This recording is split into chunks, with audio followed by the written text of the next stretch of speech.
Welcome to Divya's dishes. വളരെ tasty ആയിട്ടുള്ള mango mastani റെസിപ്പിയാണ്. എങ്ങനെ തയ്യാറാക്കാൻ നോക്കാം.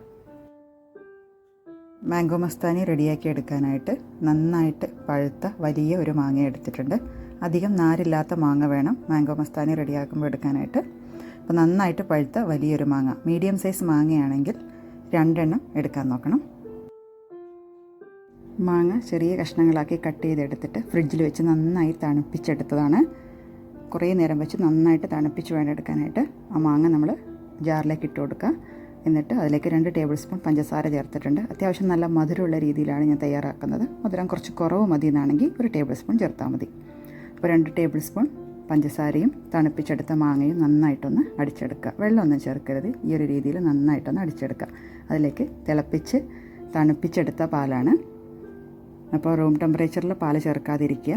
പിന്നെ തിളപ്പിക്കണമെന്നൊന്നുമില്ല, നമ്മൾക്ക് തിളപ്പിക്കാത്ത പാൽ ഉപയോഗിക്കാം, പക്ഷെ നന്നായിട്ട് തണുപ്പിച്ചെടുക്കുക. ഞാനിപ്പോൾ തിളപ്പിച്ച് റൂം ടെമ്പറേച്ചറിൽ വെച്ച് തണുപ്പിച്ച ശേഷം പിന്നെ ഫ്രിഡ്ജിൽ വെച്ച് നന്നായിട്ട് തണുപ്പിച്ചെടുത്തതാണ്. അതിലേക്ക് 1 സ്കൂപ്പ് വാനില ഐസ്ക്രീമും കൂടെ ചേർത്ത് നന്നായിട്ടൊന്നുകൂടെ അടിച്ചെടുക്കാം. ഈ ഒരു രീതിയിൽ വേണം, കുറച്ച് തിക്കായിട്ട് ഇരിക്കണം, അല്ലാതെ ഒത്തിരി ലൂസ് ആവരുത്. ഈ ഒരു സ്റ്റൈലിൽ ക്രീമി ആയിട്ട് വേണം അടിച്ചെടുക്കാനായിട്ട്. ഇനി നമുക്ക് ഇതൊരു ഗ്ലാസ്സിലേക്ക് ഒഴിച്ചു കൊടുക്കാം. അതിന് മുമ്പായിട്ട് ഞാൻ നേരത്തെ മാങ്ങ കട്ട് ചെയ്ത് വെച്ചിരിക്കുമ്പോൾ അതിൽ നിന്ന് കുറച്ച് മാങ്ങ എടുത്തിട്ട് 2 സ്പൂൺ മാങ്ങ എടുത്തിട്ട് കുറച്ചുകൂടി ചെറുതായിട്ടൊന്ന് കട്ട് ചെയ്ത് മാറ്റി വെച്ചിരുന്നു. അതിൽ നിന്നൊരു സ്പൂണ് നമ്മൾ ഗ്ലാസ്സിൽ ഏറ്റവും താഴെ ഭാഗത്ത് ഇട്ട് കൊടുക്കുക. അതിൻ്റെ മുകളിലായിട്ട് കുറച്ച് ആൽമണ്ട്, പിസ്ത, കാഷ്നട്ടൊക്കെ കട്ട് ചെയ്തിട്ട് കൊടുക്കുക. കുറച്ച് ഉണക്കമുന്തിരി. അതിൻ്റെ മുകളിൽ നമ്മൾ മിക്സിയിൽ അടിച്ചെടുത്ത് വെച്ചിരിക്കുന്ന ഈ ഒരു ജ്യൂസ് ഒഴിച്ചു കൊടുക്കുക. ഇതുപോലെ തിക്കായിട്ട് വേണം അടിച്ചെടുക്കാനായിട്ട്. അതിൻ്റെ പകുതിയെ ഞാൻ എടുത്തിട്ടുള്ളൂ. കണ്ടില്ലേ, ഈ 200 ml മിൽക്കും ഇതുപോലെ വലിയ മാങ്ങയാണെങ്കിൽ നമുക്ക് 2 പേർക്ക് കഴിക്കാവുന്ന മാംഗോ മസ്താനി റെഡിയാക്കിയെടുക്കാം. അതിലേക്ക് 1 സ്കൂപ്പ് വാനില ഐസ്ക്രീം ചേർത്ത് കൊടുക്കുക.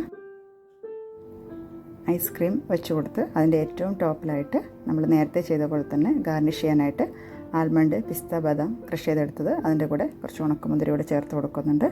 എന്നിട്ട് മാങ്ങ കട്ട് ചെയ്തെടുത്തതിൻ്റെ കുറച്ച് പീസസ് കൂടെ വെച്ച് കൊടുക്കാം. ഇത്രയേ ഉള്ളൂ. വളരെ പെട്ടെന്ന് തന്നെ റെഡിയാക്കി എടുക്കാൻ പറ്റുന്ന റെസിപ്പിയാണ്. നല്ല പഴുത്ത മധുരമുള്ള മാങ്ങ കയ്യിലുണ്ടാകുമ്പോൾ എല്ലാവരും ഒന്ന് ട്രൈ ചെയ്ത് നോക്കണം. നിങ്ങൾക്ക് എന്തായാലും ഇത് വളരെയധികം ഇഷ്ടമാവും. ഒരു തവണ ഉണ്ടാക്കിയാൽ വീണ്ടും ഉണ്ടാക്കാൻ തോന്നുന്ന ഒരു റെസിപ്പിയാണ്. അപ്പോൾ കുട്ടികൾക്കൊക്കെ വളരെയധികം ഇഷ്ടമാവുന്ന റെസിപ്പിയാണ്. ഈ ഒരു ഇൻഗ്രീഡിയൻസ് വെച്ചിട്ട്, ഞാൻ ഇന്ന് കാണിച്ചിരിക്കുന്ന പോലെ ഇൻഗ്രീഡിയൻസ് വെച്ചിട്ട് 2 പേർക്ക് കഴിക്കാവുന്ന 2 ഗ്ലാസ് നിറയെ റെഡിയാക്കി എടുക്കാൻ പറ്റുന്ന മാംഗോ മസ്താനി നമുക്ക് തയ്യാറാക്കാം. അപ്പോൾ എല്ലാവരും ട്രൈ ചെയ്ത് നോക്കണം. നിങ്ങൾക്ക് വളരെയധികം ഇഷ്ടമാവും. ഇഷ്ടമായ ചാനൽ സബ്സ്ക്രൈബ് ചെയ്യാൻ മറക്കരുത്. ഇതിനേക്കാൾ ടേസ്റ്റി ആയിട്ടുള്ള ഡിഷുമായിട്ട് അടുത്ത വീഡിയോയിൽ കാണാം. Thank you.